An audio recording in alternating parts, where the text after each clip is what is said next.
피부 종양의 특성과 피부 종양의 절제에 대해서 설명해 드리겠습니다. 보통 양성 종양이라고 하는 거는 캡슐화된 영역 안에 이 내부에만 종양세포들이 있는 경우를 양성 종양이라고 하죠. 이 캡슐화된 세포 이 종괴가 좀 커지더라도 이 캡슐 안에서만 있는 경우에는 그렇게 크게 문제되지 않는 양성 종양으로 간주되고요. 외과적으로 절제를 하는 것도 그렇게 어렵지 않습니다. 보통 피부에서 발생하는 히스토사이토마나 파필로마 같은 경우에는 이 종양세포가 캡슐 안에만 존재하기 때문에 외과적인 절제 수술을 하더라도 캡슐이 포함된 영역만 완벽하게 절제를 하게 되면 그러면 근치적인 절제 수술이 되게 돼요. 크리에이티브 리섹션이 되게 되고요. 그리고 메스텔 튜머 같은 게 이제 문제가 되죠. 메스텔 튜머 같은 경우는 캡슐 바깥으로 종양세포들이 이주를 하게 되고요. 침문하게 되고 여기서 또 다른 종괴를 만들게 되는 결과가 되죠. 그래서 보통은 캡슐 밖에 있는 종양세포들이 이렇게 파종된 모습으로 있는 이 모양을 세드라이트 노듈이라고 그래요. 악성 종양마다 조금씩 차이는 있겠지만 메스트셀인 경우에는 이 세드라이트 노듈이 보통 캡슐에서부터 2에서 3cm, 평균 2.5cm 정도에 존재한다고 그래요. 그래서 이런 세드라이트 노듈이 있는 지역을 다시 그리게 되면 이거를 라지 리액티브 존이라고 합니다. 이 라지 리액티브 존은 실제 캡슐화되지는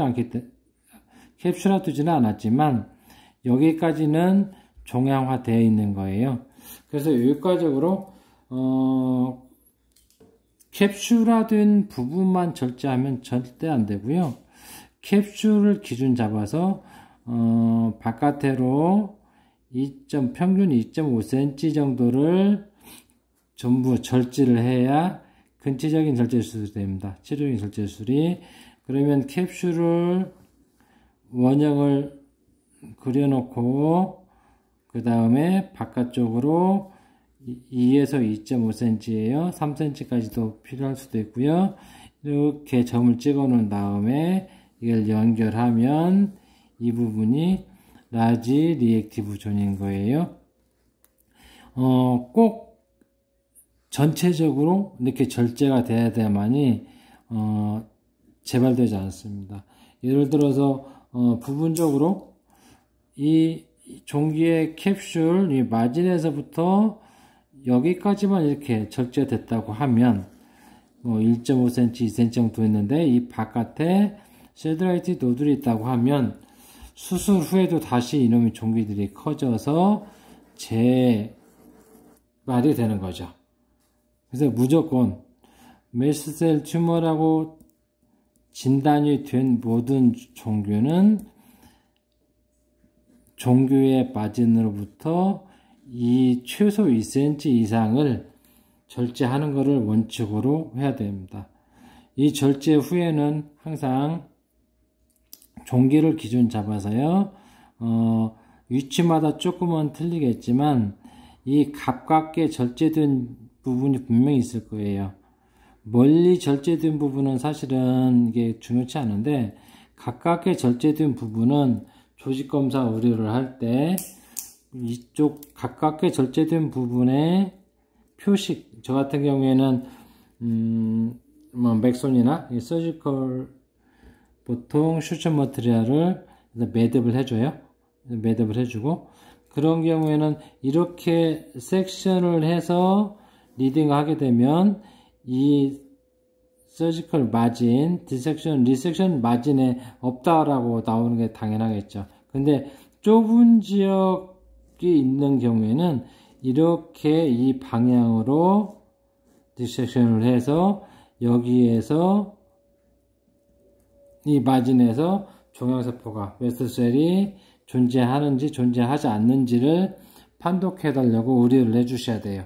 그래서 항상 조직검사 의뢰하는 거와 그 다음에 내가 수술해서 떼낸 종교의 특성, 거기에 따른 것이 일치가 돼야만이 수술 후 결과가 내가 큐레이티브 리섹션을 한 건지 안 한 건지를 명확하게 알 수 있습니다.